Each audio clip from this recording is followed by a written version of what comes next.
பா நான் நம்மளோட பழைய கண்ணாடி கிளாஸை உடைச்சிட்டேன். ஓ இது கிளாஸை உடைச்சியா? கவலைப்படாதீங்க, இந்த கண்ணாடி உடைஞ்சது கெமிக்கல் சேஞ்ச் கிடையாது, ஃபிசிக்கல் சேஞ்ச் அப்படின்றதுனால அதால் ஈஸியாக அதோட பழைய நிலைமைக்கே வந்துட முடியும். பொதுவாக ஒரு பொருளில் நடக்கிற மாற்றத்தை ரெண்டு வகையாக பிரிக்கலாம். ஒன்று ஃபிசிக்கல் சேஞ்ச், இன்னொன்று கெமிக்கல் சேஞ்ச். இந்த கெமிக்கல் சேஞ்சில் ஈடுபடுற பொருள் இன்னொரு பொருளாக மாறும்.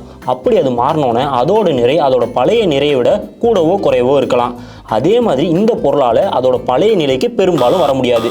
அதுவே ஃபிசிக்கல் சேஞ்சில் ஈடுபடுற பொருளோட வெளித்தோற்றம் மாறினாலும் அது அதே பொருளாக தான் இருக்கும். அதே மாதிரி இதோட நிறையும் மாறாது.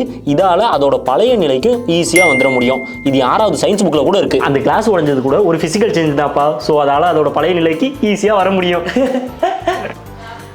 மாத்திரு. ஆனால் அப்போ அது ஹை டெம்பரேச்சரில் போட்டு உருக்கி திரும்ப அதோட பழைய ஷேப்பு கொண்டு வந்து நான் மட்டும் எப்படிப்பா அது தனியாக பெரிய ப்ராசஸ்.